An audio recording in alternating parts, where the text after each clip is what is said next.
안녕하세요. 잡시광입니다. 일본은 전기차 보급이 상당히 느린 나라입니다. 일본 내 신차 판매 중 전기차 판매 비율은 고작 2.2%에 지나지 않습니다. 그런데 일본의 차기 총리로 유력시되고 있는 고이즈미 신지로는 총리 선거 전략으로 대대적인 전기차 보급안을 내놓았습니다. 환경상 출신이기 때문에 탄소 절감에 나서겠다는 의미로 보이는데요. 문제는 이미 탄소 절감을 위한 전기차 확산은 몇 년 전 바이든 미국 대통령이 대선 전략으로 써먹었던 날뛰 낡은 전략이라는 점입니다. 최근 들어 전기차는 오히려 폭발 문제 때문에 전 세계적인 골칫덩이가 되어가고 있는데 고이즈미 신지로는 이번에도 분위기 파악을 못한 모습을 보였습니다. 하지만 분명 현재 1위를 달리고 있는 유력한 차기 총리 후보의 입에서 나온 발언이기 때문에 일본 기업들은 이에 맞춰 전략을 구상하고 움직일 수밖에 없습니다. 그런데 이에 대한 일본 기업들의 반응이 엇갈리고 있습니다. 일단 도요타는 전혀 동참하지 않겠다는 분위기입니다. 원래부터 전기차 시장에서 한 발 늦은 도요타였지만 앞으로 더 속도 조절을 하겠다는 입장을 보였습니다. 도요타 자동차는 2026년 전기차 세계 생산 대수를 당초 판매 계획으로 공표했던 150만 대 생산에서 100만 대 생산으로 줄인다고 발표했습니다. 전기차 시장이 둔화되는 조짐을 보이자 생산 대수 조정에 나선 것으로 보이는데요. 지난해 5월까지만 해도 도요타는 전기차 세계 판매를 2026년 150만 대까지 높일 계획이라고 발표했지만 상황이 급변한 겁니다. 전기차 전략의 재검토는 세계의 주요 자동차 대기업에서 잇따르고 있습니다. 미국 제너럴 모터스는 미시간주 공장에서 대형 전기차 생산을 2년 연기할 방침이고 포드 자동차도 대형 스포츠 유틸리티차 전기차 개발에서 철수하겠다고 밝힌 바 있습니다. 스웨덴 볼보 자동차는 모든 신차를 2030년까지 전기차로 만들겠다는 목표를 철회했고 폭스바겐은 전기차 투자가 부담이 돼 독일 국내 공장 폐쇄를 검토하고 있는 것으로 알려졌습니다. 영국 글로벌 데이터에 따르면 2023년 세계 전체 전기차 판매량은 977만 대로 전년 대비 32% 증가했지만 2022년에 65% 증가한 것과 비교하면 분명히 성장이 둔화되고 있습니다. 미국 테슬라의 올해 1월에서 6월 세계 판매량 역시 전년 동기 대비 7% 감소한 83만 대로 반년간 판매량이 전년을 밑도는 것은 처음 있는 일이었습니다. 중국 전기차 업체들의 사정 역시 마찬가지입니다. 그런데 도요타는 감축을 이유로 시장 분위기 때문이라고 밝혔지만 실상은 전기차 관련 기술이 부족하기 때문입니다. 도요타는 이미 전기차 시장에서 완전히 밀렸으며 전고체 배터리 개발 및 양산이라는 엄청난 미션을 성공시키지 않는 이상 전기차 시장에서 이미 비주류가 되어버렸습니다. 일본 차기 총리 1위로 꼽히는 고이즈미 신지로의 트렌드 파악 능력은 이 정도인 것입니다. 결국 게임 체인저는 전고체 배터리가 될 전망입니다. 얼마 전 인천 청라의 한 아파트에서 발생한 전기차 화재로 인해 소비자들이 전기차에 대한 우려가 커지는 가운데 배터리 업계는 화재 발생을 줄이고 안전도를 높인 이른바 꾸미 배터리인 전고체 배터리 개발에 관심을 기울이고 있습니다. 우리나라의 2차전지 세계시장 점유율은 소형, 대형 2차전지는 세계 1위, 전기차용 2차전지는 세계 2위 수준으로 세계적인 수준이지만 전고체 배터리 개발을 누가 먼저 하느냐에 따라 시장의 판도가 달라질 수 있습니다. 업계에서는 글로벌 전고체 배터리 시장은 2020년 6,160만 달러에서 2027년 4억 8,250만 달러로 연평균 34.2% 성장률을 보일 것으로 예상하고 있는데요. 전고체 배터리는 전지의 주요 요소가 모두 고체로 구성된 전지 형태를 말합니다. 액체 전해질을 사용하는 일반적인 2차 전지와 같은 구조를 가지고 있지만 구성 요소가 모두 고체로 이루어졌다는 점에서 차이가 납니다. 전고체 배터리가 주목받는 이유는 배터리 기술 발전의 주요 트레드인 안정성, 에너지 밀도, 충전 성능을 모두 향상시킬 수 있기 때문입니다. 먼저 액체 전해질 누액 등으로 인한 화재 및 폭발 위험을 저감시켜 기존 리튬 에너지와 비교해 높은 안정성을 가지고 있고 분리막, 안정장치 등을 줄이고 활물질을 늘릴 수 있어 에너지 밀도가 2배가량 향상됩니다.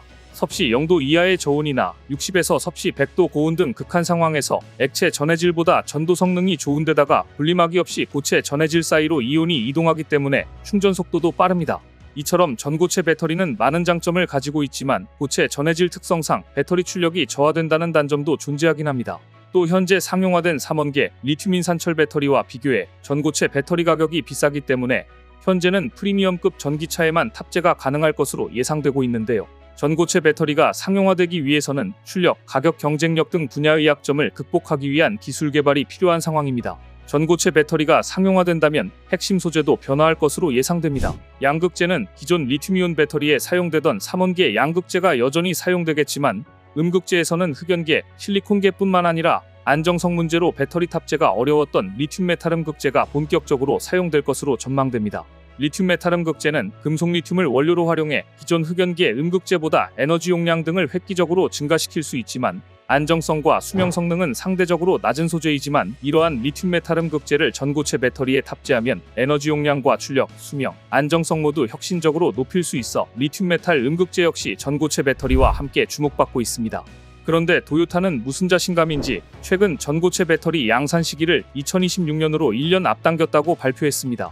한국의 배터리 3사 역시 손을 놓고 있을 리 없습니다. 한국 배터리 3총사는 현재 각기 다른 전략을 세우며 전고체 배터리 개발에 나서고 있는데요.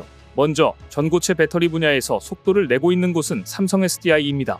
삼성 SDI는 전고체 배터리 샘플도 생산하고 있는 것으로 알려졌습니다. 지난해부터 전고체 배터리 샘플을 만들어 고객사로부터 긍정적인 반응을 얻고 있는데요. 올해 하반기까지 전고체 배터리 주요 생산 공법과 라인 투자 계획을 마무리한 후 오는 2027년부터 양산을 목표로 잡고 있습니다.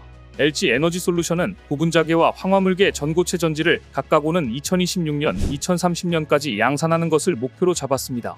고분자계 전고체 배터리의 경우 고성능 세그먼트에 배치해 리튬 인산철과 리튬 망간 인산철을 혼합해 포트폴리오를 강화할 예정입니다. 불이 붙지 않는 꿈의 배터리로 알려진 전고체 배터리를 두고 한중일 간 경쟁이 치열합니다.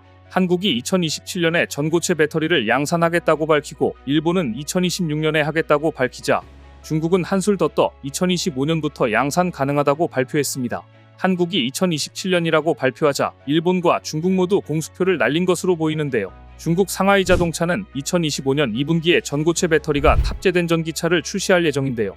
기존 목표였던 2027년보다 2년 앞당겨진 것입니다. 중국에서 개발했다면 아마 세계 최초로 불타는 전고체 배터리를 볼 수 있지 않을까 싶은데요. 상하이 자동차는 불과 4개월 전인 지난 5월에는 전고체 배터리를 2026년 생산하고 이를 2027년부터 전기차에 사용하겠다고 밝힌 바 있습니다.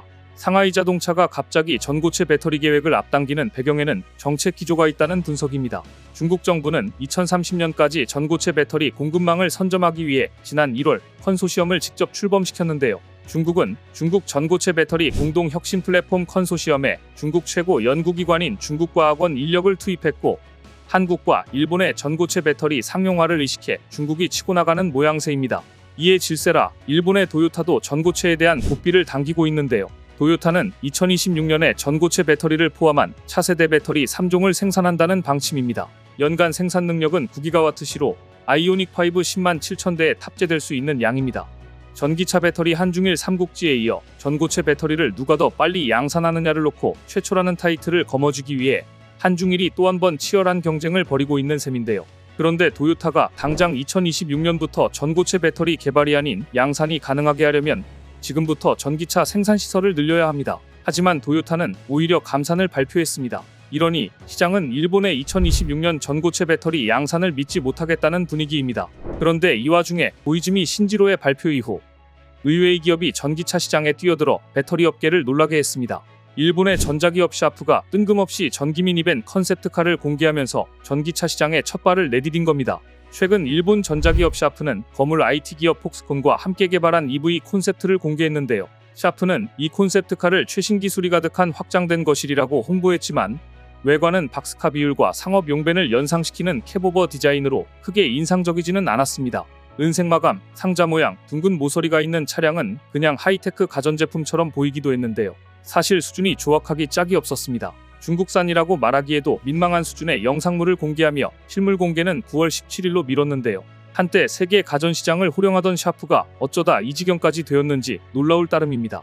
그런데 여기에도 이유가 있었습니다. 샤프는 지금 기업 존폐의 기로에 서 있는 상황인데요. 이 이야기는 다음 편에서 전해드리겠습니다.